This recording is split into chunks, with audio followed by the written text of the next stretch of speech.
Gəlin belə başlayaq, yenidən başlayaq hissəni. Yazı yazmağı unutmuşdum uşağa. Deməli, Aldanmış Kəvakib. Aldanmış Kəvakib əsərinin dediyi ikinci adı nədir? Səhra? Hekayəti Yusif. Şah. Bəli, Şah. Hekayəti Yusif Şahdır, bəli. Yenilik nə idi? Ədəbiyyatımızda bir yenilik idi bu əsər. O yenilik nədən ibarət idi? İlk povestin yazılması. Ədəbiyyatımızda ilk povestin müəllifi də Mirzə Fətəli Əliyev Axundzadə. Xudayar. Bəli. Povestin hekayədən fərqi nədir? Nəyi qeyd eləyə bilərik? Bir-iki fərqlər qeyd eləyək. Həcmcə daha böyük olması və obrazların çoxluğu. Sayının çoxluğu, bəli. Bəzən ola bilər ki, povestlər indi hər povestə aid etmirik bu xüsusiyyəti, amma ola bilər ki, bəzi povestlər, məhz, 2 xəttdən, 2 istiqamətdən, 2 qoldan ibarətdir. Məsələn, elə Aldanmış Kəvakibi misal göstərmək olar ki, Aldanmış Kəvakibdə bir Şah Abbas xətti var, düzdürmü? Bir Bir də də Yusif Yusif Şah Sərrac. xətti, Yusif Sərrac xətti var. Bəli, və yaxud da Yusif Şah xətti var, eyni şeydir. Yəni burda biz görürük ki, 2 istiqamətə gedir və obrazların sayı çoxdur. Məsələn, ədəbiyyatımızda hansı əsərlə götürək ki, bunu oxşarıq? Məsələn, Abdurrahim bəy Haqveriyevin Bomba əsərini nəzərdən keçirək. Görürsüz, Bomba əsərində bir Kərbəlayı Zaldır, orada bir-iki Qaradavoyun adı çəkilir və yaxud da bir-iki pristavın adı çəkilir. Bir də orada Kərbəlayı Zalın xanımın bir dialoqları vəssalam. Yəni maksimum 3-5 obraz. Amma povestə baxın, görün obraz sayı nə qədər çoxdur, nə qədər çoxluq təşkil edir.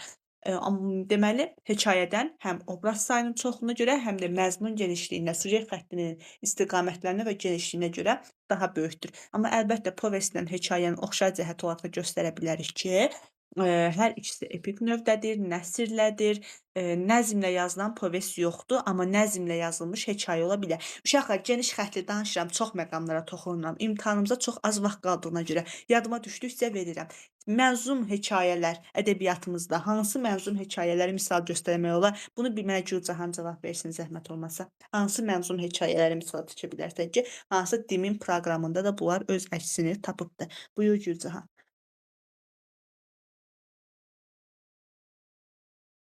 Mənzum hekayələr müəllim. Bəli. Bir dənəsini siz desəz. Məsələn, Nizami Gəncəvinin Sultan Səncər və Qarı. Yaralı bir uşağın dastanı Ay, olarmı? sağ ol, niyə olmur? O da olar. Başqa? Kərpiç kəsən kişinin O da dastanı. olar, bəli. Deməli, Sirlər Xəzinəsinə daxil olan mənzum hekayələri misal göstərmək olar. Bunlar qədim dövr. Bir də bunu mən sizə deyim, daha qabaq dövrlərdə, yəni Axundzadə yaradıcılığına yaxın dövrlərdə hansı var? Məsələn, Abbas Qulağa Bakıxanovun Hikmətin Fəziləti mənzum hekayədir, düzdürmü? Bəli. Hə. Deməli, baxın, hekayə ilə povestin bu fərqini deyə bilərsiniz ki, hekayə mənzum şəklində ola bilər, amma povest mənzum şəklində olmur. Ədəbiyyatımızda mənzum povest adlanan bir janr və yaxud da bir anlayış yoxdur. Bu öz yerində. Qayıtdıq əsərimizə. Deməli, Aldanmış Kəvakib əsərində burada başqa belə deyəsi bir şeylər qalmadı. Deməli, Axundzadənin əsas gətirdiyi, ədəbiyyata gətirdiyi yenilik idi bu əsər. Neçənci ildə yazılmışdı? Bir də xatırlayaq Səhra. Əsər neçənci ildə? 1857-ci ildə yazılıb. 1857-ci ildə yazılmışdır. Ədəbiyyatımızda ilk povest janrıdır. Aha. Deməli, müəllif bu əsəri yazarkən İskəndər bəy Münşinin Aləmi bəzəyən Abbasın tarixi əsərindən istinad edərək bu əsəri yazmışdır. Düzdürmü? Başladıq əsərin hissəsinə. Gülcahan, buyur, mikrofon aç, sənlə başlayırıq. Əsərin məzmununa giriş edirik uşaqlar. Deməli, bu hadisələr başlayanda tarix, vaxt nə vaxt idi? Hadisələr nə vaxt cərəyan edir? Əsərin ilk əvvəl hissəsidir bu. Buyur. Baharın əvvəlində Novruzdan 3 gün keçəndəmi? Bəli, baharın əvvəli Novruzdan 3 gün keçmiş. Həmişə müəllimim, bizim miqə hazırlaşdıran müəllimim deyib bunu, Aysel müəllimə, Aysel Mustafayeva deyir, bunu qarışdırırlar nə ilə ay uşaqlar? Bunu qarışdırırlar, deməli, Müsyo Jordan əsərində də Novruz söhbəti var. Necə yadınızda saxlayırsınız? Birində Novruzdan 1 gün keçmişdi. Birində Novruzdan 3 gün keçmiş. Belə yadınıza saxlayın. Şah Abbasın arvadlarının sayı çox idi, düzdürmü? Çox. Bəli. Çox Bəli. olan burada 3-dür də, 1-ə nisbətən 3-dür. Bax, Novruzdan 3 gün keçmiş, deməli bundadır. Aldanmış Kəvakibdədir, düzdürmü? Amma məsələn, Hatəmxan ağanın bir dənə arvadı var idi. O da Novruzdan 1 gün keçmiş. Asan, belə yadınızda saxlaya bilərsiniz. Şəxsən həmişə mən bu cür yadımda saxlamışam. Belə. Aha, doğru deyirsən. İlk olaraq şahın hüzuruna daxil olan kim olur burada? Və yox, belə deyim, Şah Abbas nə ilə məşğul idi? bu arada. Yoldaş Səlim xanımla oturub söhbət eləyirdi. Bəli, bəli. Deməli biz burada bütün xatunlarla yox, sadəcə bir xatunun tam olaraq adını bilirik. O da hansı xatun idi? Səlmə xatun idi. Bəli, oturmuşdu, onunla söhbət edirdi. Bu zaman kim içəri daxil olur?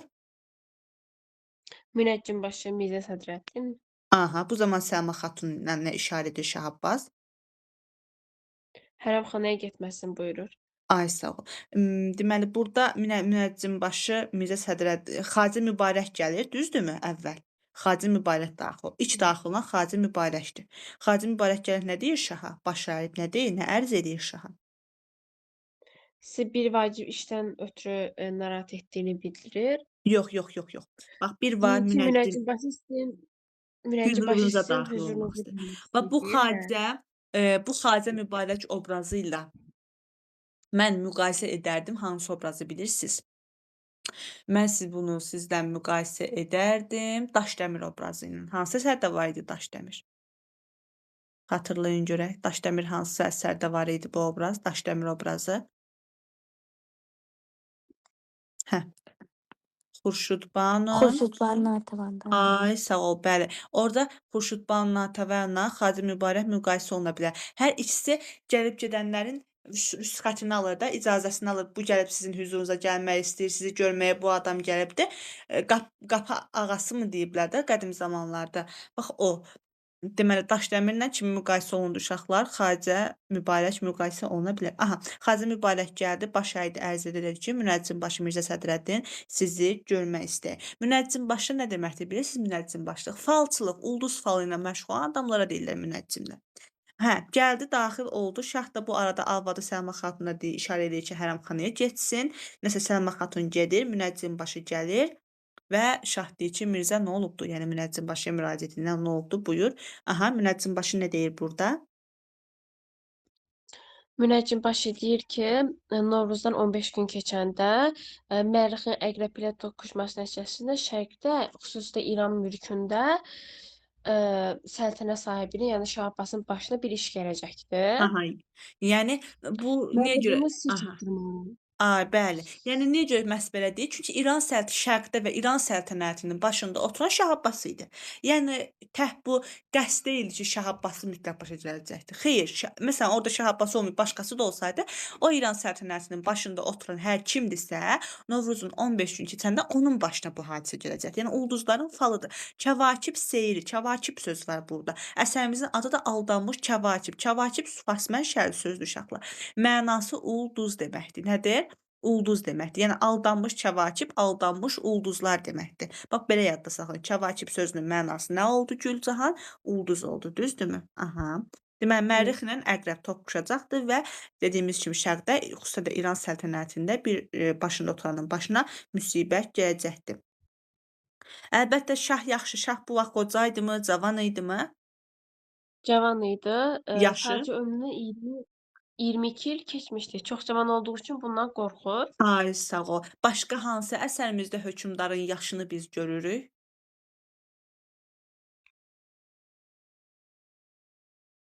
İskəndərnamədə.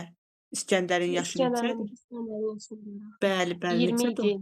idi. 20 yaşı var. 20 yaşında hökmdar olur. Neçə yaşında peyğəmbər 27 olur? 27 yaşında. 27 yaşında peyğəmbər olmuşdu, düzdür. Bunun da neçə yaşı var idi? 22 yaşı var idi, cavan idi. Əlbəttə ki, məlumdur ki, bu yaşda da həyat hamı üçün şirindir, əzizdir, düzdürmü? Ona görə də istəmirdi ki, belə bir müsibət onun başına gələ. Nəsə bu münəccim başa dedi ki, sən get. Nə varır sonra bu? Birbaşa kimsə çağırırmı, yoxsa orada otururmu? Biraz necə olur?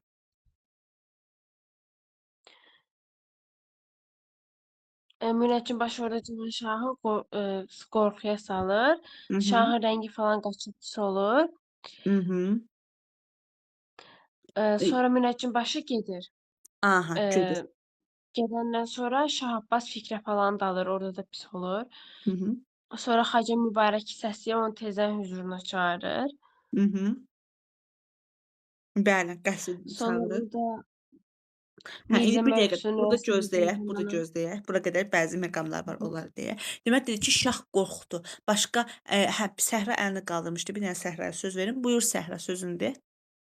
Onu deyəcəkdim ki, Şah Abbas 1 saat, öz-özünə düşünür, Ay sonra sağ ol. çağırır Mirzə Məhsud. Sonra çağırır Mirzəni. Bəli, bu düzdür. Və çağırır Mirzəni. Hə, deməli burada deyiləsi məqam nədir? Şah qorxur, düzdürmü? Qorxur, rəngi saralır. Qorxan başqa hansı hökmdar obrazı qorxur hansı əsərdə? İskəndərnamə olar. Ay sağ ol. Hardadır o qorxmaq söhbəti? İskəndərin Dara ilə müharibəsində. Ay sağ ol. Müharibədə orda yo, darda deyil. Dar olan hissədə deyil uşaqlar. Nədən qorxur? Birinci qoşuna gəlməyəcək. Zənci Zənci, qoşunlarından, hə. bəli, say çoxluğundan qorxur. Hətta orda müəllifin, yəni Nizami fikri də var, deyir, ağıllı insan əslində nə qalmalıdır? Ağıllı insanın canında qorxu olmalıdır. Yəni bu qorxunu Nizami İskəndərdəki bu qorxunu acizlik kimi qələmə vermir. Əslində ağıllı adam qorxmalıdır ki, o qorxuya görə də özünə belə deyək, tədbir görə bilsin. Başa düşdünüz bu mənada? Bəli, İskəndər obrazı da qorxmuşdu. Bir də İskəndərin rənginin saralmağı söhbəti var. Nüşabə olan hissədə də qorxu var idi, xatırlayırsınız? Rənginin Bəli. saman kimi saralmaq məsələsi var. O hansı hissədə idi? O açır ipəkdə onun şəklini göstərir, düzdürmü? Müharibəyə gəlməsi Nüşabə ilə görüşündə. Ay sağ ol, bəli, həmin hissədə də o hissələr var. Aha, yaxşı, çox sağ ol Gülcahan. Yenidən sənə qayıdacağıq. Səhra buyur aç mikrofonu. Deməli bu gəlir, deyir ki, get bu dəqiqə kimləri çağır hüzura? Vəzir Mirzə Möhsünü, Hı hı. Sərdar Zaman xanı, Hı hı. Mollabaşı Axund Səmədi, Hı hı. bir də Müstövfi Mirzə Yəhyanı. Bəli, Müstövfi Mirzə Yəhyaya buyurur ki, onları hüzura çağır. Biraz sonra həmin şəxslər gəlirlər. Başlayır başına gələn əhvalatları danışmağa. İlk sözə başlayan kim olur burada? Mirzə Möhsün olur. Mirzə Möhsün nə idi burada? Vəzir idi, düzdürmü? Bəli. Aha, vəzir. Başqa hansı əsərlərimizdə vəzir obrazı var?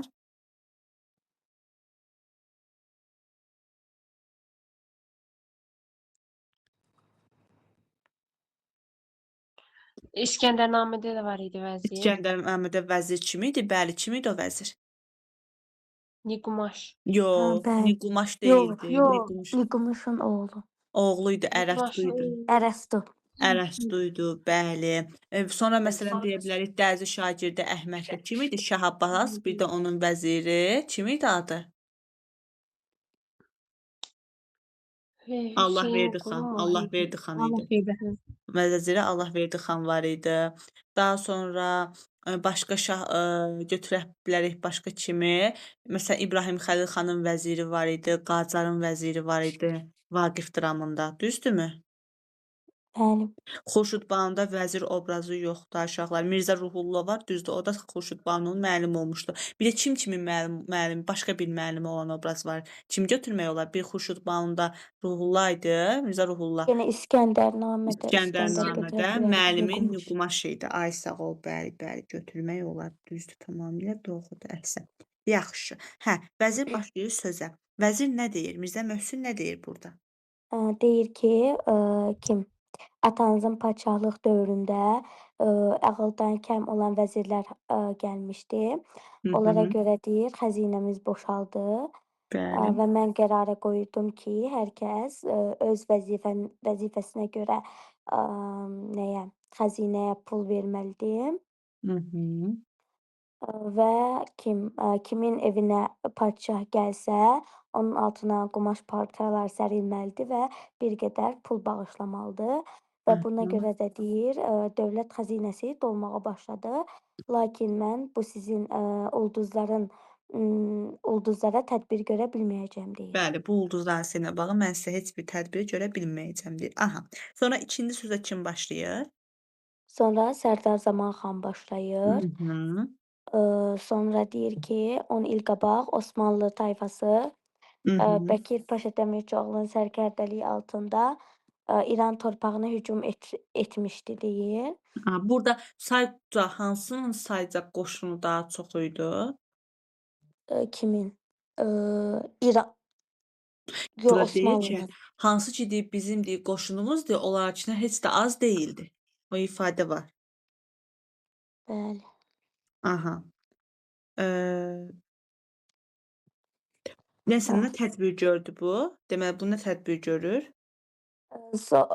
Kəndləri dağıdır, Hı hı. əkinləri dağıdır, kəndləri oradan çıxarır. Mhm. Hər Sonra yeri viran qoyur malqaranı da. qovur, körpüləri Bəli. dağıdır. Bəli, bəli. Hər yeri virana hala qoyur. Əlbəttə, burada Bəkir Paşa gəlir, görür ki, burda heç nə yoxdur, heç nə əldə etmir. Gəlir ilk öncə hara daxil olur, hansı şəhərə daxil olur? Hı. O şəhər göstərilirdi. Hara varid olur? Təbrizə. Təbrizə Təbrizə. varid olur. Ancaq heç nə tapmır deyə, sonra Təbriz 3 gün burada qalır. Da neyləsin? Oradan gedir. Aclıq olacaqdır Təbrizdən deyə, qaçır. bəli, piyada halda geri qayıdır. Və deyir, şahın deyir, bu tədbir o qədər xoşuna gəldi ki, deyir. Ondan sonra deyir, heç vaxt deyir, o dağıdılan kəndləri, yerləri, xarabalıqları təmir eləmədi, düzəltmədi. Əvvəlki vəziyyətinə Bəli. qaytarmadı. Bəli. Deməli, burada özünü, baxın, Sərdar Zamanxan özünü adlandırır sədaqətli nökər. Tükünü, saqqalını ali yüksək dövlətin xidmətin müqabilində ağardıbdır. Bu da Sərdar Zamanxandır. Atasının dövründən deməli bu Sərdar Zamanxan bu işdə idi. Yəni sərdarlıq edirdi, qoşun müdafiə naziri idi də bir növ. Hələ bu şahın dövründən yox, belə deyək də, Şah Abbasın dövründən yox, onun atasının dövründən xidmətdə idi, düzdürmü? Bəli. Və bir də burda əsas bunlardır. Yəni Sərdar Zaman haqqında bunlar yadda saxla. Özünü sədaqətli nökər adlandırır. Dövlətin tükünü, saqqalını bu ali yüksək dövlətin xidmətində ağartdığını qeyd eləyir. Bəkir Paşa ilə döyüşür və bax bu orda var. Birdən düşər qoşun sayı çox idi, az idi demir. Konkret bir qoşun sayı da demir. Deyir ki, baxın bu cümlə var, oxuyuram həmin istənsə. Əgərçi deyir bizim qoşunumuz da say hesabla Osmanlı tayfasından kəm deyildi. Ancaq mənim azmışların qarşısında, deməli bu dindən azmışlar. Deməli burada yoldan azmışlar. Daha deməli Osmanlı qoşunu nə adlandırır Sərdar Zamanxan? Yoldan azmış hesab edilir. Bəs öz qoşunlarını necə adlandırır, necə qiymətləndirir burda? Müqəddəs mömin və müqəddəs tayfa. Özlərini mömin və müqəddəs adlandırır. Osmanlıları isə dindən, yolundan azmış Dindən, adlandırır. Bax, bunlara diqqət yetirir. Doğrudur. Oldu. Çox sağ ol Səhra. İndi Gülcahan buyur. Üçüncü sözə kim Bundan sonra başlayır? Aha. Mirzə Yəhya. Mirzə Yəhya kim idi? Onun vəzifəsi nə idi? Mirzə Yəhya orada qulluqçulara məvacibi Yox, paylayırdı. bir dəqiqə, yox. Ümumiyyətlə nə idi? Məsələn, dedim daha da, müstövfilik idi bunun vəzifəsi. Müstövfilik nədir bilirsiniz? Yox. Müstövfi maliyyə nazirinə deyilir ay uşaqlar. Maliyyə naziri. Maliyyə naziri. Orta dərəcəli qulluqçulara məvacibini paylayırdı o. Aha. Yox, əvvəl necə eləyir də, ora nə hiyləyə alatır? Deyir, orada xatırladır, birinci vəzir deməli vəzirin sözlərini xatırladır orada. Mirzə Yəhyanın. Deyir, hansı ki, deyir, vəzir dedi ki, dövlətin xəzinəsi belə, mən də Məvacib deyir, az idi. az idi deyə, Millət. əvvəl deyir, dedim ki, kağız yazdım, göndərdim ki, şahın adından ki, şah buyurub ki, heç kəsin ödəniləcək maaşı, pulu da, belə deyək, məvacib maaş kimi nəzərdə tutun. Məvacibinin pulu hamıya verilsin. Mənim ikincim Vaxtında olanda. verilsin. Amma Sənə deyir həmin sonra, yetkindir. aha, sonra deyir, alt aradan baxarır. Mirzə Yəhya onlara fərman göndərdi, deyir ki, mən əmrim olmadan heç kimsə paylamasın məvacibi. Ay sağ ol, heç kəs deyir məvacib paylamasın, mənim xəbərim olmadan paylanmasın. Bu kimi tədbirlərlə deyir, xəzinə dolub daşır deyir. Amma deyir, mən də neyniyirəm? Acizəm də, yəni mən də bu ulduzların seyrində acizəm. Bir də ay uşaqlar, deməli bu Sərdar Zamanxan özünü həmçinin qoca it də adlandırır. Buna da fikir verin. Qoca it də adlandırır özünü. Yaxşımı? Yaxşı. Özünü qoca it, sədaqətli nökər adlandırır. Bunları yadımızda saxlayırıq. Aha Gülcahan, buyur, davam elə qızım. Sonra? Mirzə Yəhya da bildirir ki, mən bu işləri eləmişəm, amma ulduzların sirrində yenə də mənim əlimdən heç bir şey gəlməyəcəyini deyir. Aha, Sonra növbə Mollabaşıya yetişir. Aha, kim idi Mollabaşı? Molla deyirsən mən. Adı nə idi də adı? Mollabaşı nə? Axund Səməd. Sədrəddin idi. Axund Hə, Səməd. Molla O Başı Səməd. falçıdır, Sədrəddin falçıdır. Bu molladır. Və deməli, ay uşaqlar, bir dənə burada bir məqamı deyim Gülcahan.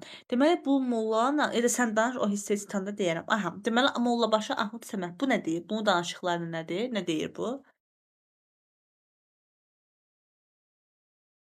O bildirir ki, mənim ürəyim tavadakı balıq kimi büryan olur. Bu Mhm.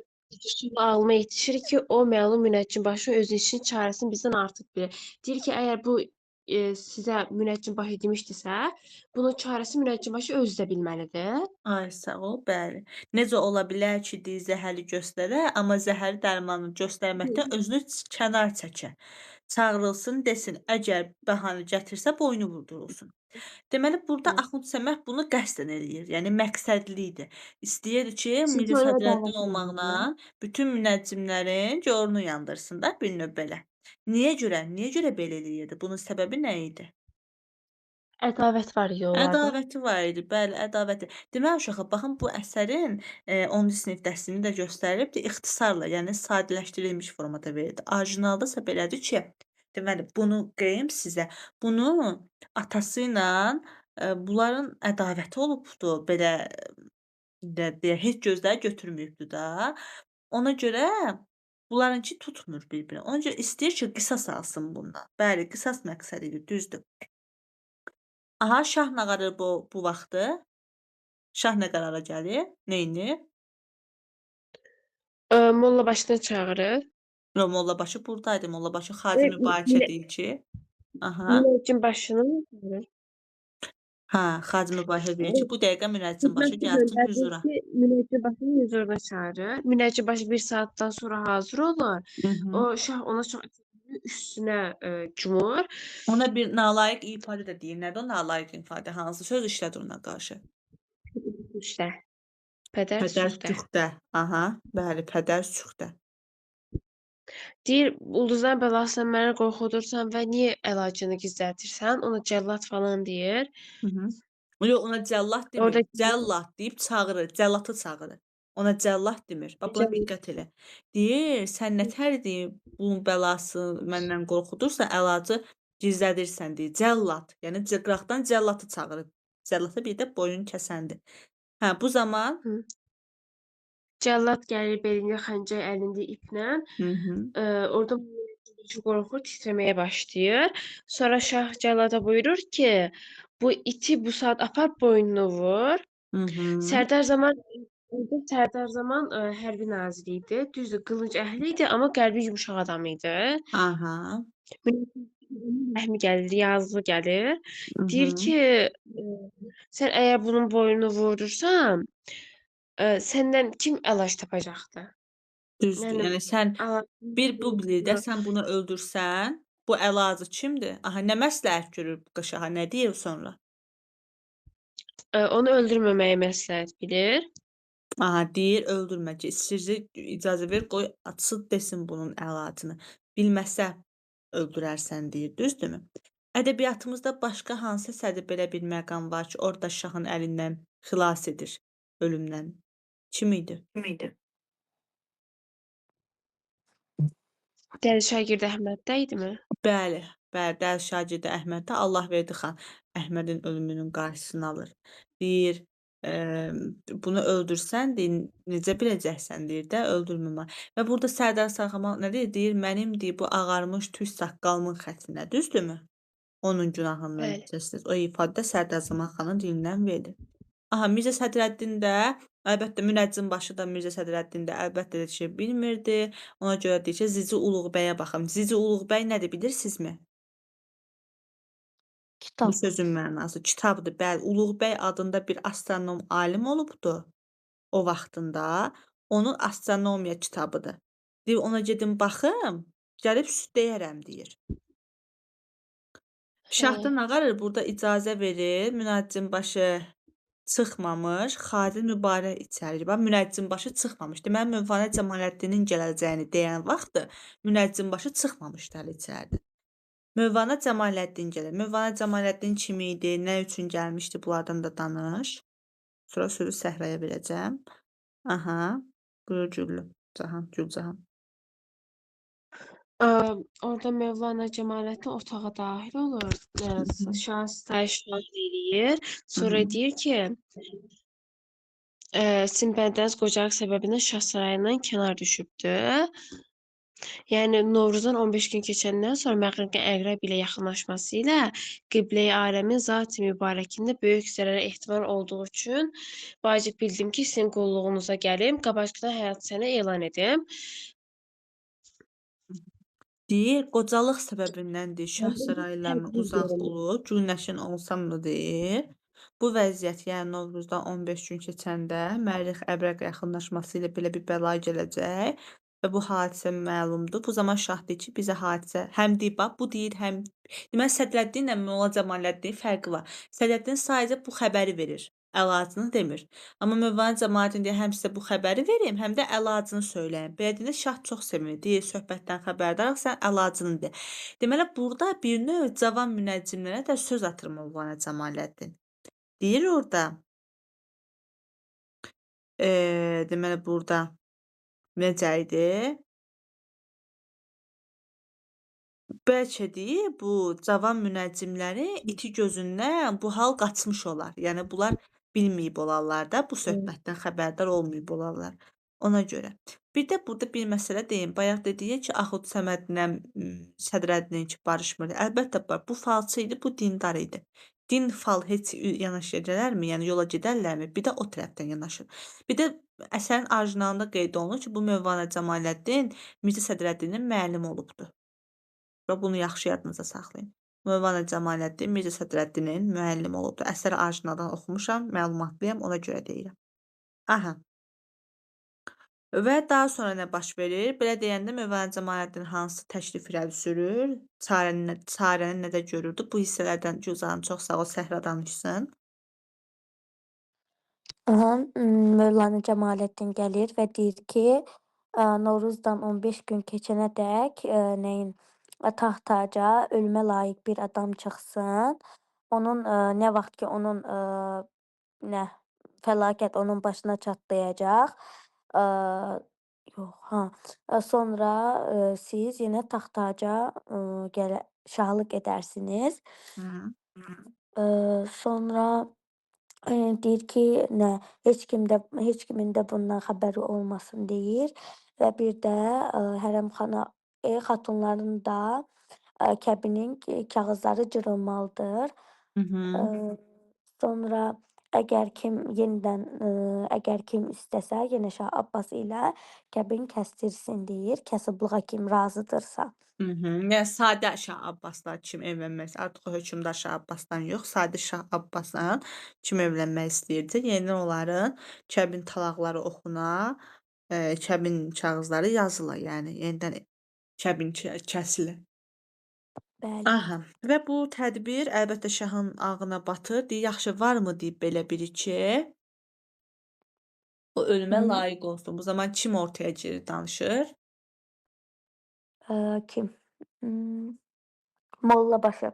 Ay sağ ol. Mollabaşı Axund Səməd. Mollabaşı Axund Ə, Səməd girir söhbətə. Nə deyir? Deyir ki, kim Qəzvin şəhərində deyir, bir nəfər var, ölümə layiqdir. Adı Hı hı. Yusif Sərracdır. Hı hı. Deyir ki, nə işi peşəsi nə idi? Yox. Deməli, Kim? Qəzvində bir bəla var ki, o bütün yerlərdə şah və onun adamları haqqında mənfi fikirlər söyləyir, İstəyir. düzdürmü? Bəli. Aha. İndi biz burada deməli, bir nəfər var, yaramaz adlandırır onu. Yer Bəli. üzündə ondan da çox günahkar və ölmə layiq bir nəfərin olmadığını qeyd edir. Adının da Yusif Sərrac olduğunu qeyd edir. Harda tərbiyə aldığı məlum deyildi. Ancaq deyir, Qəzvin şəhərində yaşadığı üçün deyir, işi peşəsi məlum olmayan oğru quldurdan özünü mürid edib, yəni oğruları, quldurları deyir də, bunlara sərf etmir deyə oğru quldur deyir. Onları deyir, özdən mürid, yəni ətrafına yığıb deyir. Həmişə deyir, möhtərəm ruhanilərin, parlaq dövlət adamlarının haqqında artıq-əksik danışır. Və güya deyir, bu deyir, hər yerdə danışır ki, deyir, ruhanilər avamdır, ruhanilər adamı aldadırlar. xüms və imamalı vergisini doğru deyil olmağı, o vergi ləğv olunmalıdır. Demək, hələ şah olmazdan qabaq deməli bu Yusif Sara etirazlarını dilə gətirmişdi, düzdür? Açıq şəkildə bildirmişdi dövlətə qarşı olan etirazını. Bəli. Və deyir, öz belə olduğu zaman şah da əlbəttə ki, neyniyir? Razılıq verir ki, eee, o adam gətirirlər nağarla, təsdiq edirlər. İndi biz Bəli. Yusif Sərracı tanımalıyıq ki, bu Yusif Sərrac kimdir? Buyur Yusif Sərrac haqqında, həyatı haqqında məlumat ver. Aha, Gəzvin kəndlərindən birində yaşayır. Kərbəlayı Səlimin oğlu idi. Hı. Kərbəlayı Səlim dindar adam olduğu üçün oğlunun da molla olmasını istəyir. Ona görə də onu Gəzvin şəhərinə məktəbə qoyur. Hı. Bir neçə il sonra Yusif Sərrac təhsil almaq üçün İsfahana gedir. Ruhanilik onun xoşuna gəlmir. Ona nifrət bəsləyir. Buna görə də istəmir ki, onların arasına daxil olsun. Hı. Ona görə də Kərbəladan Həmədana gəlir. Orda Usta Xəlilin yanında sərraclıq sənətinə, sərraclıq sənətini öyrənir və Qəzvinə Həmədanda qayıdır. öyrənmir. Bu Həmədanda öyrənmir. Bax, deməli, burada şəhərləri diqqətlə yadınıza saxlayın. Demək, uşaq olanda atası bunu istəyirdi ki, nağarsın, atası mömin idi, dindar idi, ruhani təhsili. İstəyir ki, bu oğlu da ruhani olsun. Onu ruhanilərin üzr istəyirəm. Onu demək, ruhani məktəbinə qoyur, düzdürmü? Bəli. Burada bir neçə il oxuyandan sonra Yusif Sərrac həddi büluğa yetişir. Gənclik yaşına çatandan sonra təhsil almaq üçün hara gedir? İsfahana gedir. Bax, hələ bura qədər bu adam ruhani təhsil alır. İsfahana gedir, ruhanilərin çox işlərindən, qabiliyyətsizlikləri müşahidə elədiyindən bu sənətə, yəni ruhaniliyə nifrət bəsləyir və özünü o zümrəyə daxil eləmək istəmir. Yəni ruhanilər sasa daxil etmək istəmir. Kərbəladan da qayıdır Həmədana gəlir. Orada Usta Xəlilin, üzr istəyirəm, burada da düzdür. Həmədandadır. Həmədanda Usta Xəlilin yanında neçə yaşından öyrənir bu sənəti? 4 yaşında. 40 yaşından, bəli, 40 yaşından sərraclıq sənətini öyrənir. Yaxşı, 40 yaşında öyrənir. Bəs neçə nə qədər müddətə öyrənir bu? 1 il müddətinə. 1 il müddətinə öyrənilir. Bax, yadınızda saxlayın. Müstəcodan da Müstəcodan demişdi ki, 1 ildən tez öyrənməyin faydası olmaz Firəngiz dilinin şahbazın. Bax, yadınızda saxlayın. Belə həmişə oxşarlıqlar çıxarın, qeyd eləyin. Aha. Sonra Gəzvinə qayıdır. Aha. Burda işləməyə başlayır. Dükan açır, işləyir, bəli. Bəli, evlənir, dükan açır. Hı. Öz qazancı ilə ailəsini saxlayır. Xeyirxah adam olduğu üçün həmişə pis mənsəb sahiblərini pis hərəkətlərinə görə tənqid edir və onlar haqqında danışmamaq üçün dilini saxlamağa qadir olmur. Onun amma buna baxmayaraq çox sadiq dostları var idi. Hı hı. Lakin onun sadiq dostları ilə yanaşı düşmənləri də çox idi. Bəli, nə qədər ki, bu hərəkətləri ona sadiq dost qazandırırdısa, bir o qədər də düşmən qazandırırdı, düzdür? Bəli. Aha. Sonra kim? Deməli, sonra Şah Abbasın indi bu taxt-tacı tərk eləyəcək də, düzdürmü? Bəli. Bu taxt-tacı tərk edəcək, cəmaatı yığır sarayın qabağına, başlayır sözə. Deməli, geyiminin təsviri var, onu de Səhra. Kimin? Şah Abbasın. Şah Abbasın. Mən deyim mi? Buyur, de. Belində kəmər və qiymətli qaşlarla bəzədilmiş bir dənə qılınc olur. Hı hı. Düzdür. Başında tacolu, əlində cəvahir nişan topuz, qolunda cəvahir bazubəndlər. Bəli, bazubənd bilərzik deməkdir uşaqlar. Bazubəndlər bilərzik deməkdir. Düzdür. Bəli, bunlar taxıb gəlmişdi. Başlayır xalqa nə deyir Gülcahan? Səhra, çox sağ ol, sən yenidən söz verəcəm qızım. Hə, Oldu. nə deyir Gülcahan Deyir burada? ki, Mən 7 ildir ki, Allahın köməyi ilə sizin padşaham.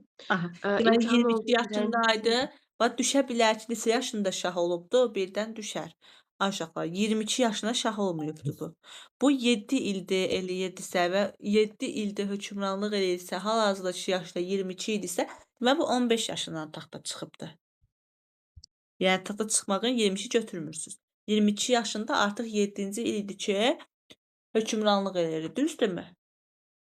Bəli. Ay sağ olun. Hə. Yaxşı, sonra nələr baş verir Gülcahan? Şah Abbas deyir ki, mən 7 ildir deyim, Allahın köməyi ilə sizin padşah olmuşam, sizə nəvaziş göstərmişəm, mərhəmət göstərmişəm. Mən Mhm. də sizdən razıyam, xoşnudam, siz də məndən razısınız, xoşnudsuz. Və indi sizə bir dənə şey demək istəyirəm deyir. Mən səltənətdən əl çəkirəm, taxt-tacı münasib edən şəxsə həvalə edirəm. Bu da Yusif Sərrac olur. Mhm. Həmin şəxsi Sərdar Zaman, Müstəvi Molla Cəmaləddin dizisi göstərəcəkdilər deyir. Düzdür. Mən gedəndən sonra deyir, onu özünüzə şah bilərsiz. Aha. Vəsiyyət də eləyir Kimsə onu. deyir, Aha. vay o kimsə hanı ki, mənim fərmayişimdə səhrəkarlıq edir, o şəxsin itaətində qüsur göstərər. Deyir ki, siz ona hər şeyini əməl edin deyir, dediklərini, buyurduqlarını yerinə yetirin deyir. Düzdür, düzdür. Aha. Bəli, deyir bu şəkildə. Yəni orada biz görürük ki, yəni nətər olur? Deməli, burada həmin hissədə bir dənə də oradına xətt getmişdi bir anlıq. Gülcahan, oranı bir dənə qeyd elə. Harasını qeyd edim müəllim? Deyir ki, siz onun itaətini yerinə yetirin, nə Aha, deyirsə onu Aysa o yerinə hissədir. yetirin deyir. Yəni onun kim sözündən çıxsa, mənim əmrimi yerinə yetirmiş olar. Sonra burada taxtını çıxarır, tacını çıxarır, fağır bir libas geyinir, düzdürmü? Deyir, daha Bəli. mənim işiniz yoxdur, mən artıq hökmdar deyiləm. Ali sıravi bir Şah Abbasam, Abbas oğlu şaham, Şah Abbasam. Məni daha axtarmayın, tapa da bilməzsiniz. Hara gedir? Getdiyi yerin məkanı varmı, bilinirmi? Hərəmxanaya gedir birinci, Ay, eləmi? sağ ol. Elə onu bilməzdim görək bir ötürəcəksən yoxsa sonra. Və birbaşa hərəmxanaya gedir. Burada hərəmxanalarında kim boşanma talağını oxuyur, kim talaqları cırır? Oxuyan kimdir, cıran kimdir? Oxuyan Molla Rəsul oxuyur, Aha. Xacə Mübarək də cırır. Yox, Molla Rəsul oxumur. Hə, düzdür. Molla Rəsul oxuyur. Bəli, Xacə Mübarək də neyniyir? Molla Rəsul oxuyur, Xacə Mübarək də onu cırır, atıb tullayır. Düzdür. Tamamilə doğrudur. Ay sağ ol. Oxuyur, o da cırır, tullayır. Və sonra deyir ki, Bəli. indi mən Sadə Şah Abbasam, mən sizlərə boşandım. İndi əgər kim yenidən mən Sadə fağır olan Şah Abbasla ailə qurmaq istəyərsə, yenidən razı olaram arvadlarına deyir. 2 nəfər etiraz edir, düzdürmü? Bəli, iki gözəl dilbər razı olmurlar. Ay sağ ol, bəli, bəli. Deməli, bunun orijinalında göstərir niyə bu razı olmur. Bunlardan biri olubdu bir tacir qızı. O istəyibdi öz əmisi oğlunu, atası onu veribdi Şah Abbasa. Biri də olubdu, hansısa ölkənin qalabəyinin, tanınmış padşahının nəsə belə qızı. Bunu hədiyyə olaraq veribdi Şah Abbasa. Və bunların da bir sevdikləri başqası idi. Zorla qalırdılar Şah Abbasın yanında. Yəni bu orijinalını oxumuşam, ona görə deyirəm, həmin hissələr orada qeyd olunub. Yadınızda saxlayın, birdən düşər imtahanda uşaqlar, yaxşımı? Hə, yaxşı. İndi ardını danışaq kim Gülcahan, biraz danışaq. Sonra nə baş verir? O Şah Abbasın o iki dənə qız razı olmurlar onunla evlənməyə. Digərləri razı olurlar və həmin iki qız azad olunurlar. Mhm. Və onlara Hmm. deyir, hara aparır, kim aparır, hara aparır? Qəzvinin 6-cı küçəsində müəyyən edilmiş evəmi? Bəli, bəli. Düzdür, Sonra Şah Abbas çıxır gedir ora. düzdür, düzdür. Bəli, çıxır və gedir, düzdür. Aha, əhsən. Hə, sonra nə baş verir? Sonrakı hissələrdə danışaq. Sonra, Şahab Yusif Sərrac burada təsəvvür olunur. Yusif Sərrac günorta namazını qıldıqdan sonra orada oturmuşdu. O cilov tikməklə məşğul idi. Bu vaxtda ora Mollabaşı Sərdərzaman, Vəzir Müstövsi Mövlana Cəmaləddin Münəccimbaşı ruhanilər ora gəlirlər. Hı. Yusif Sərrac dükanın qabağına dayanırlar. Yusif Sərrac orada baş əyirlər, salam verirlər. Yusif Sərrac orada çox təəccüblənir. Orada Mollabaşı deyir ki, sən artıq bizim padşahımızsan, İran səltənətinə bu saatdan sonra Şah Abbas yox, padşah sənsən. Yusif Sərrac burada heyrətə düşür. Bu nə əhvalat olan bilmir. Onun qabağında bütün dövlət qulluqçuları durmuşdular.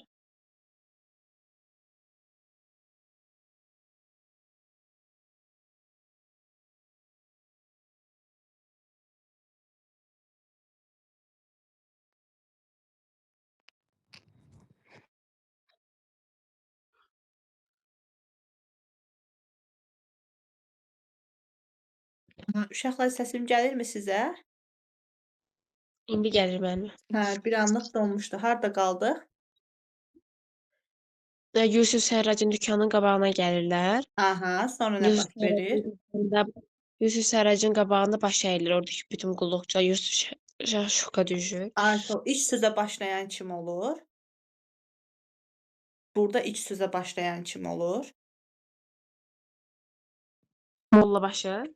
Ay sağ ol, Sərdar. bəli, Mollabaşı.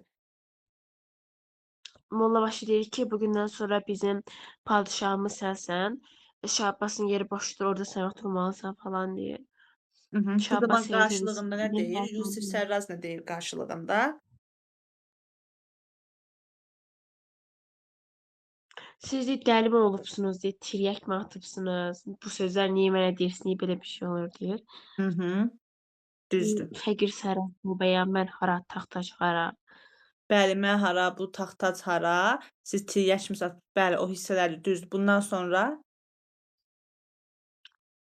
Yəni burada Yusif Sərrac şok olur. Ondan sonra Sərrəzaman danışmağa başlayır. Bütün İran türkləri sənin indi padşahlığına qəbul eləmişdi. Mollabaşı deyir ki, sən şah sarayına çıxıb özünün şah olduğunu elan edəsən. Yusif Sərrac onda atı mindirirlər, aparırlar nəyə? Saraya aparırlar. Aparırlar bunu saraya. Hı -hı. Və saraya aparırlar. Bu cür aparacaqlar saraya. Düzdür. Çox sağ ol Gülcahan. İndi mən Səhra buyur qızım. İndi ardın sən davam elə. Hı -hı. Sonra Yusif Sərracı nəyə? Ata. Ata. Ata mindirirlər. Sonra onlar çatırlar Şah Abbasın nəyinə? İmarətə. Sonra onu atdan düşürürlər. Mollabaşı və Sərdar Zamanxan onu atdan düşürdüb, qolundan yapışıb onu aparırlar. İmarət otağına daxil edirlər və taxtın üstünə otuzdururlar. Sonra hamı saraydan çıxır. Yusif Sərrac taxtın üstündə oturmuşdu. Onun Xacə Mübarəklə bir neçə xidmətçi onun nəyində Orada durmuşdular. xidmətçi başı kim idi? Obraz xidmətçi başı. Əzim bəy. Bax, aşağı yadınızda saxlayın. Bir xidmətçi başı və bir fərraş başı var. Xidmət başçısı Əzimdir, fərraş başçısı Əsəddir. Yadınızda saxlayın. Əzimdir burada, bəli. Sonra nə baş verir? Sonra Xacə Mübarəkdən Xacə Mübarək saf adam idi. Ona görə də Yusif Şah ondan soruşur ki, niyə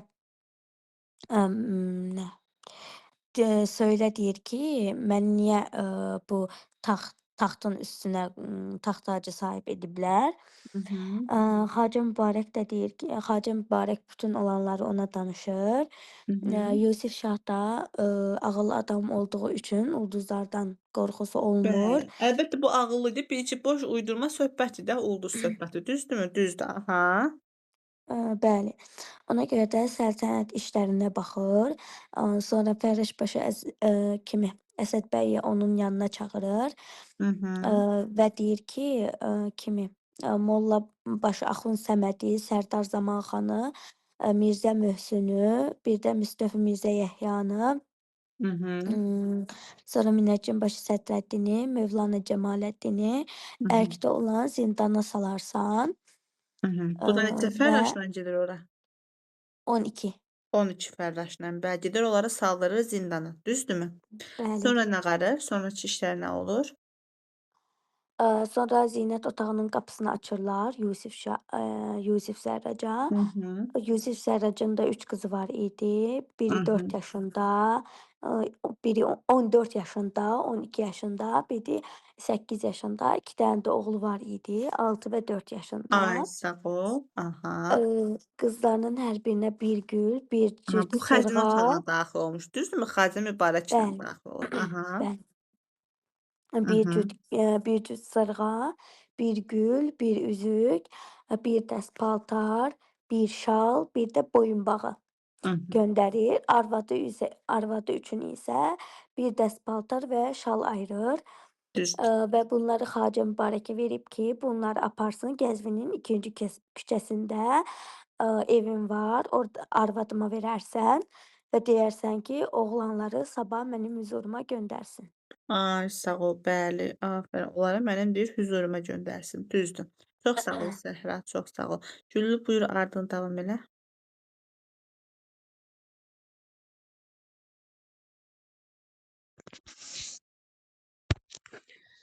Sonra burada Yusif Şah otağına oradakı vəzifəli şəxsləri çağırır. Molla Ay, sağ Zamanı, ol. Qurban Bunlar bəyi, kim idilər? O Molla Cəlil. Zaman, Qurban, bunlar kim idilər?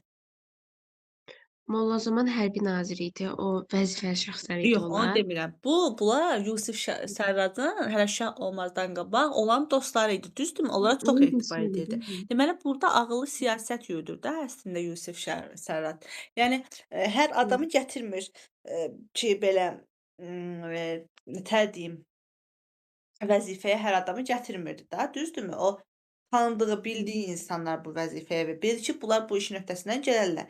Bu onun dostları idi. Kimlər idi? Adları sıralayaq bir də.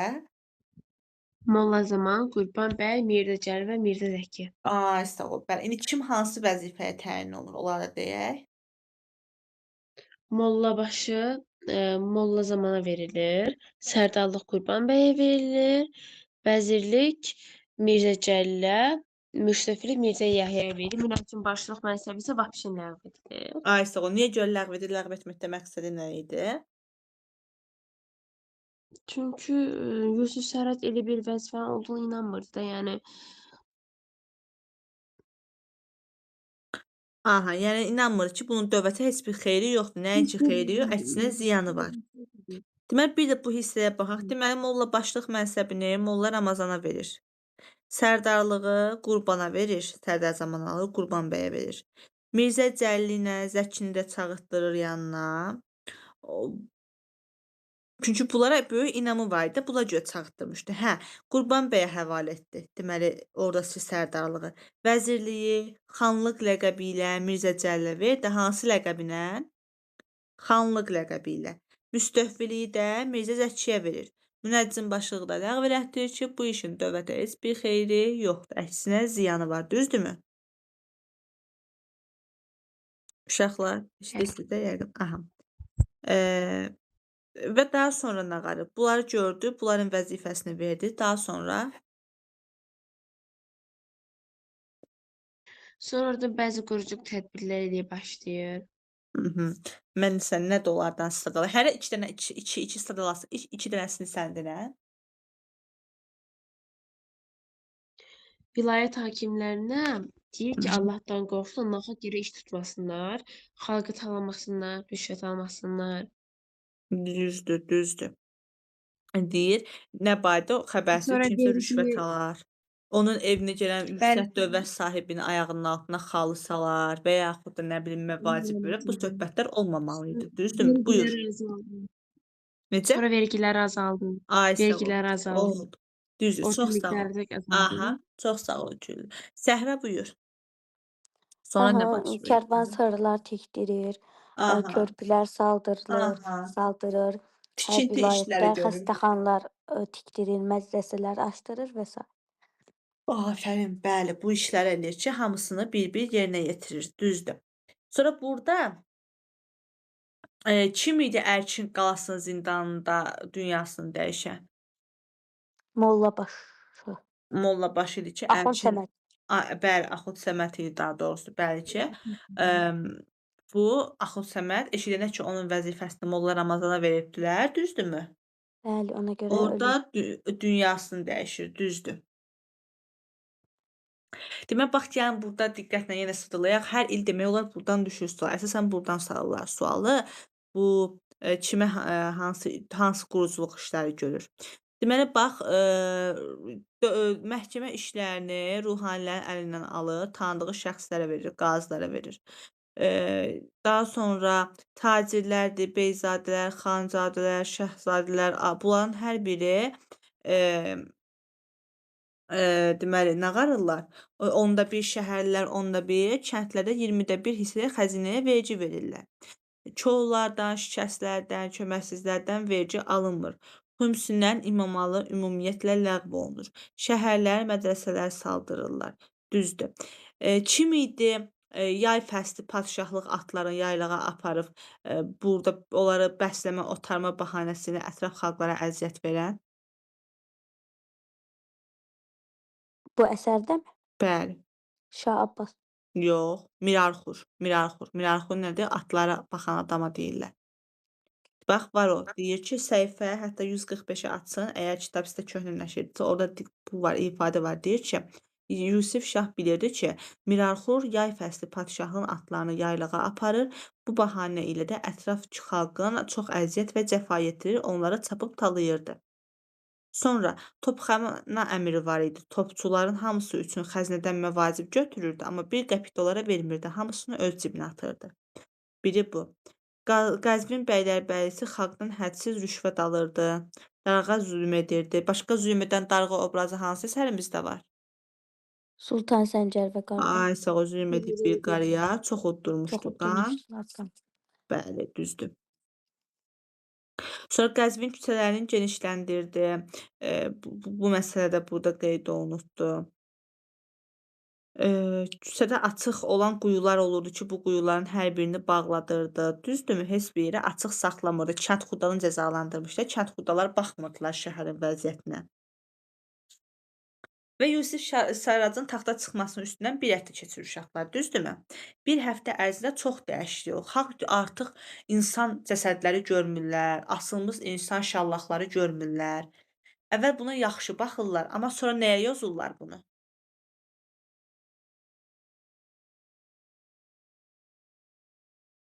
Hə, bilmirikmi uşaqlar, nəyə yozulur?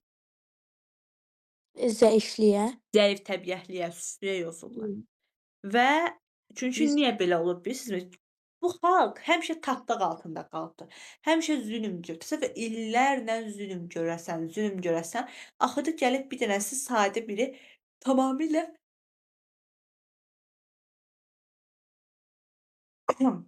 tamamilə zülm edir də burdakı insanlara. Yəni belə zülm edə, sonra tamamilə hər şey dəyişdi. Görəsiz ki, başqası, başqa düşüncə, başqa. Yəni hər şey dəyişdi də. Əlbəttə bu orada insanlara inanmaq üçün çox çətin məsələ idi ki, onlar buna inansınlar. Bu çox çətin bir hal idi. Yəni inana bilmirdilər bu hala. Ona görə də bunu zəiflik kimi yozurlar və bundan kimlər istifadə eləyərək Ərk qalasındakıları çıxardır? Kimlər istifadə eləyir bu haldan? Ruhanilər. Ay sağ ol, orada olanlar, onlar hansı ki, Yusif Şah kimə qan qusturmuşdusa onlara. Bəli. Bəli, onlar hər birinə xəbər eləyir ki, deməli, Yusif toplaşırlar, öz Şahın. aralarında danışırlar, Yusif Şəraha üsyan qaldıracaqlar və Bəli. üsyan qaldırırlar. Üsyan qaldırandan sonra Şah Abbas, daha doğrusu Yusif Sərrac yoxa çıxır. Onun aqibəti bizə məlum olmur. Biz bilmirik ki, o sağdır, ya ölüdür, ya necə. Ona görə də, burda, deməli, həmin hissədə biz görürük ki, o Ərk qalasından çıxarır. Bircə oradan çıxmayan Axund Səməd olur. O da niyə görə çıxmırdı Səhra? Öldüyünə görə. Öldüyünə görə çıxmırdı. Ay aha, sonra nə baş verir burda danış. Sonra Yusif Şahın, imarətinə, üsyan qaldırırlar. Bu arada, bir-birlərini öldürəndə, araya qaynaşanda Yusif Şah yoxa çıxır və onun ya dirisini, ya da ölüsünü tapa bilmirlər. Ay sağ ol, məlum olmur, düzdür. Daha Bəli, sonra burada Yusif Sərrac, ya doğrusu bu ortadan yoxa çıxır. Gedirlər Ərk qalasakıları çıxarırlar. Deyirlər kimi şah seçək? Deyirlər odur, bizim öz şahımız var, Şah Abbası da seçək şah. Və gizlənən bu zaman evdən yox, gətirirlər. şahı seçməzdən qabaq, şahı daha doğrusu çağırmazdan qabaq Mövlana Samaləddin deyir, saata baxır, günə baxır, yox tarixi soruşur. Novruzdan 15 gün keçmişdi. Deyir, hə, artıq bəla söhbəti yoxdur, bəla başımızdan sovuşdu. Şahı gətirirlər, taxta otururlar. Ondan sonra neçə il hələ şahlıq eləyir onlara? 40 il. 40 ildə hələ şahlıq eləyir, bəli. Gülcahan, aç mikrofonu. Çox sağ ol Bəli, Səhra. Aha, yaxşı, de görüm burda, Yusif Sərrac övladlarına qarşı münasibəti necə idi? Necə davranmışdı onlarla? öz övladlarına müsbət idi. Yox, yox. Deyib bir Necə oğlunun müəllim? gözünü çıxartdı, düzdürmü? Şah Abbas deyirsiniz müəllim? Hə, bir Hə. oğlun gözünü çıxartmışdı. Hı. O Ha, atasını zorla Yusif taxta Sərrac mı özü dedim çaşır? gəlmişdi. Səhvən Yusif Sərrac mı Aynen demişdim? Yusuf Hə. Sərrac Yox, bəli. Şah Abbas nəzərdə tuturdum, üzr istəyirəm. Şah Abbas nəzərdə tuturdum. Oğlunun gözünü çıxartmışdı, bir oğlu həbsə atdırmışdı. Bəli. Gözünü çıxarır, birini daxı oğlu qalmaqla görə özündən kim qalmışdı? Taxta kimə qalacaqdı özündən sonra? Nəvəsini. Nəvəsinə qalacaqdı, bəli. Və axırda belə ifadə edir. Vallah deyir, bu ingilis tayfası qəribə axmaqdır. Belə bir xətərli millətlə az qalmışdı cəngə başlayacaq. Maşallah bu cümlə əsərin məzmunla bir əlaqəsi qismən var. Durduq yerə niyə bu cümləni bura boşu-boşuna qoymayıbdı müəllif. Deməli ingilislər İranlılarla o arada müharibəyə hazırlaşdığı bir vaxt idi və İran millətini burada Axundzadə xətərli millət adlandırır. Deyir, vallah deyir, bu İranlılar qəribədir və axmaqdırlar ki, belə bir xətərli milləti ilə, yəni bu İranlıları xətərli millət adlandırır. Onlarla az qaldı müharibəyə başlayardılar, düzdürmü? Deməli, müharibənin olmadığını görürük. Uşaqlar belə. Məncə hər incəliyinə, dərinliyinə toxunduq, bir şey qalmadı. Yenə sözünüz, sualınız varmı nəsə? Xeyr müəllim. Yox, müəllim. Aha, yoxdur. Sizə deməli testlər hazırlayacaqdım. Həmin testləri bu gün vaxt olmadı tam yekunlaşdırıb. Sizə testlər göndərəcəm mən sabah xatırladarsınız. O testləri yazarsınız. Sözünüz, sualınız olsa soruşarsınız. Yaxşımı? Oldu müəllim.